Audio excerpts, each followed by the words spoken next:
želim na nekoliko stvari samo da reagujem koje se tiču Srpske napredne stranke. Apsolutno je netačno da Srpska napredna stranka ne vodi računa o svim građanima naše zemlje i da se rukovodi u vođenju politike isključivo interesima stranke, njenih članova itd. Ja razumem da svako polazi od svoje psihologije i svako polazi od sebe.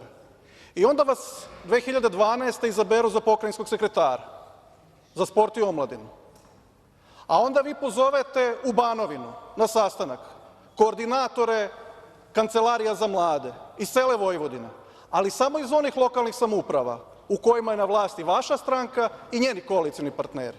I onda im kažete – možete da očekujete novac od nas kao pokrajine za vaše projekte, ali pazite dobro, kada vi raspisujete konkurse, da na tim konkursima nikako ne prođu oni projekti koje predlažu ljudi iz stranaka koje nisu ovde na vlasti. Tako se vodi politika koja je isključivo stranačka i verujem da koleginica ima i te kako iskustva u tome jer je tako i radila. Vi ste, gospođo Brnabić, bila 14. na listi kojoj je na čelu bio, odnosno kojoj je ime dao Aleksandar Vučić i koje i danas sa ponosom nosi naša poslanička grupa.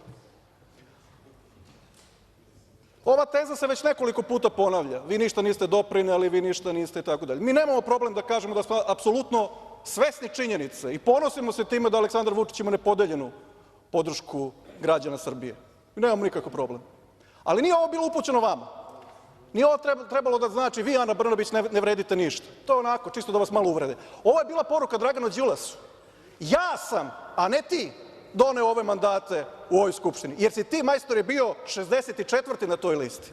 I to nije poruka vama, nego poruka njemu, a to su već njihove stvari i u to se nećemo mešati. Hvala.